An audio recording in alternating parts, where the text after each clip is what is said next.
நாம் இருக்கிறது புதுக்கோட்டையுடைய புகழ்மிக்க அடையாளத்தில் ஒன்று. நீண்ட நெடுங்காலமாக புதுக்கோட்டையினுடைய நீர் ஆதாரமாக இருக்கிற ராஜா குளக்கரையில் நாம் இருக்கோம். நகரோட மையப்பகுதியில் அமைஞ்சிருக்கிறது இந்த குளம். தொண்டைமான் மன்னர்கள் காலத்தில் வெட்டப்பட்டு புதுக்கோட்டை மக்களுடைய மிகப்பெரிய நீர் ஆதாரமாக இந்த குளம் விளங்கிட்டு இருக்கு. இது மற்ற பயன்பாடுகளுக்கு, குடிநீருக்கு இல்லாமல் மற்ற பயன்பாடுகளுக்கு, குளிப்பதற்கு, இது போன்றதுக்கு மையப்பகுதியில், நகரனுடைய மையப்பகுதியில் இருக்கிற நீர்நிலை ஆதாரம்.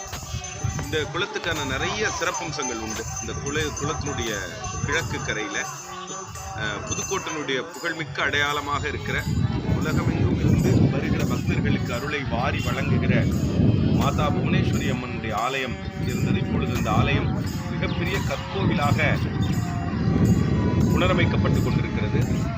ஓம்காரானந்த சுவாமிகள் முன்னிலையில் அந்த வேலைகள், திருப்பணிகள் பிரம்மாண்டமாக நடந்து வருகிறது.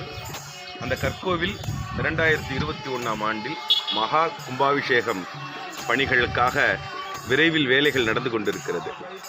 இந்த குளம் எல்லோருக்கும் தெரிந்தது. புதுக்கோட்டைக்கு வந்த எல்லாருக்குமே தெரியும். ராஜா குளம் அப்படின்னு சொன்னாலே மிகுந்த புகழ்பெற்ற குளம்.